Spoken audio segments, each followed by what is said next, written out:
Honourable ভূপেনজি পুরো সিচুয়েশনটা বলেছেন। 6th pay commission incomplete, 7th pay commission ফরমেশনই হয়নি, আর ভারত সরকার 8th পে কমিশনের কমিটি তৈরি করে দিয়েছে।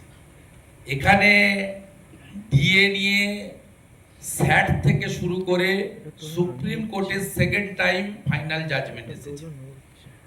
সব জাজমেন্টই প্রায় বলে দিয়েছে যে ডিএ হচ্ছে কর্মচারীদের, পেনশনার্সদের মৌলিক অধিকার। এবারে সুপ্রিম কোর্ট ভারতবর্ষের সর্বোচ্চ ব্যবস্থা, তাকে সব সরকারই মেনে চলে এবং মেনে চলতে বাধ্য, ভারতবর্ষের সংবিধান তাই বলে গেছে। ন্যাচারালি 6 মার্চের মধ্যে 25% এরিয়ার ডিএস পেমেন্ট করা রাজ্য সরকারের কাজ। টেন্টেটিভ যা ক্যালকুলেশন আছে অ্যাপ্রক্স 11,000 crore। বাকিটার জন্য সুপ্রিম কোর্টের জাজমেন্ট একটা ল্যান্ডমার্ক জাজমেন্ট। সেখানে 4-man কমিটি হয়েছে, যাতে 3 জন হচ্ছেন রিটায়ার্ড জাজেস আর 1 জন হচ্ছে ক্যাগের প্রতিনিধি। আমাদের মনে হয়েছে সুপ্রিম কোর্টের জাজমেন্টে এবং কমিটি ফরমেশনে রাজ্য সরকারকে তারা বিশ্বাস করে না বলে ফ্রম ফিনান্স ডিপার্টমেন্ট আর স্টেট গভর্নমেন্ট কোনো রিপ্রেজেন্টেশনই রাখেনি। ন্যাচারালি সুপ্রিম কোর্টের জাজমেন্ট নিয়ে গতকাল অনারেবল চিফ মিনিস্টার প্রেস কনফারেন্সে তিনি বলেছেন ইটস এ সাব জুডিস। আমি উনাকে বলতে চাই ইটস এ সাব জুডিস নয়, it's a close chapter by the supreme court, এবং verdict is crystal clear. Fundamental right, DA right, এটাকে এস্টাবলিশ করে গেছেন। এটা 1 নম্বর।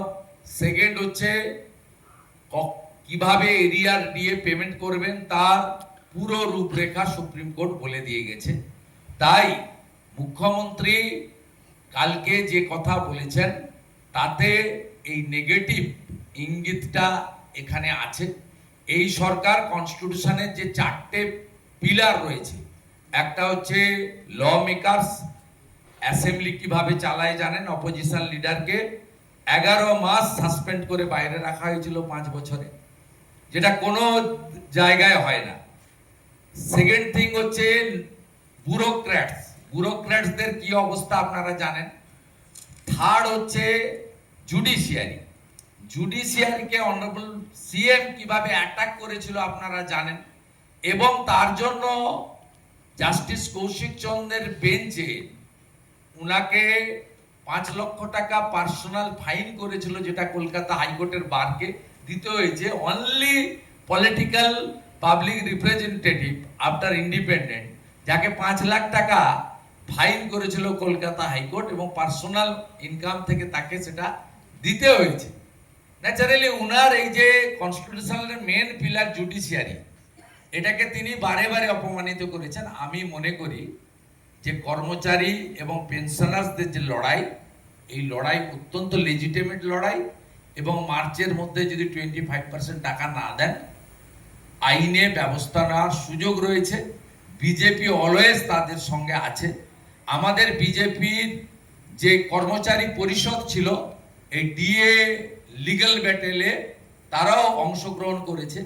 লিগ্যাল সাপোর্ট ফ্রম বিজেপি আমরা কমপ্লিটলি দিয়েছি। আমরা অ্যাসেম্বলির ইনসাইড আউটসাইড সব জায়গায় বলেছি আগামী দিনে মুখ্যমন্ত্রী যদি ভাইলেশন অফ দি করেন সুপ্রিম কোর্টের জাজমেন্ট, কোর্ট কন্টেম্পটের যে লড়াই কর্মচারী সংগঠনগুলো করবে, তাতে বিজেপির মরাল সাপোর্ট, অ্যাক্টিভ সাপোর্ট থাকবে। शुभेंदु बाबू मंत्री जी एक प्रश्न ये